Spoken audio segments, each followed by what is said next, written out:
गौरी गोपाल आश्रम में 290 वृद्ध माताएं रहती हैं वर्तमान में। और वो माताएं हैं जिनके अपने बेटा, बहू, पोता, पोती या फिर अड़ोसी पड़ोसियों ने जिनके पास कोई नहीं है, तो अड़ोसी पड़ोसी लेके आ जाते हैं, कभी बेटा लेके आ जाता है, कभी बेटियां माँ को छोड़ने आ जाती हैं। ऐसी निराश्रित बेसहारा, जिनके सिर पे छत नहीं, जिनके पास रोटी की व्यवस्था नहीं, ऐसी बेसहारा माँओं को गौरी गोपाल में सहारा मिलता है। रहने की व्यवस्था, दवाई, भोजन, प्रसादी सब कुछ उनको निःशुल्क होता है। साथ ही वहाँ पर एक अखंड रसोई चलती है जो संपूर्ण भारत की सबसे बड़ी रसोइयों में एक है। 24 घंटे चलती है, जिसमें 30,000 लोग कम से कम सामान्य दिनों में, विशेष पर्वों में 1-1 लाख लोग भी भोजन प्रसादी वहाँ निःशुल्क पाते हैं। गौरी गोपाल गुरुकुल है जहाँ 150 बच्चे निःशुल्क पढ़ते हैं। बच्चों का रहना, खाना, पढ़ना, लिखना सब फ्री है। वेद, जो गुरुकुल मुगलों ने, अंग्रेजों ने उजाड़े, वही गुरुकुल की परंपरा को वहाँ पर स्थापित किया गया जी। साथ ही 400 गाय हैं और 100 नंदी हैं, 100 से अधिक।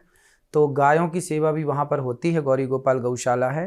साथ ही वहाँ पर एक अन्य क्षेत्र और चलता है जो हजारों साधु फुटपाथ पर सोते हैं जी। उनको भरपेट भोजन वहाँ दिया जाता है। तो इस तरह की सेवा वहाँ पर अखंड चलती हैं। साथ में अभी संतों के लिए संत निवास का भी एक मन में विचार है कि जो संत फुटपाथ पर सोते हैं उन संतों को उठाकर गौरी गोपाल में ही उनको भी आश्रय मिले। तो यही है कि बेटा, एक माँ की मृत्यु हुई तो बेटा आने से मना कर दिया, बोले मैं नहीं आऊँगा, मेरे पास टाइम नहीं है। फिर माँ की पूरी क्रिया गौरी गोपाल में हुई।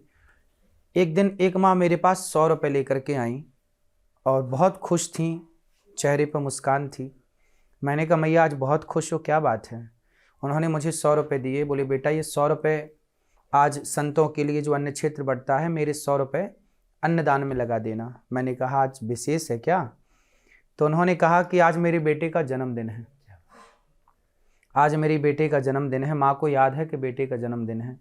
बोले मेरे बेटे के जन्मदिन पर ये 100 रुपये का भंडारा बेटे के नाम से कराओ ताकि उसकी आयु बढ़े, उसका स्वास्थ्य अच्छा रहे और वो सुखी रहे। मैंने पुनः दूसरा सवाल माँ से किया कि माँ बेटे का फ़ोन ऑन आया आशीर्वाद लेने के लिए? चूँकि आज उसका जन्मदिन है तो अपनी माँ से तो आशीर्वाद लेना चाहिए। बोले बेटा 2 साल हो गए, एक बार भी फ़ोन नहीं आया।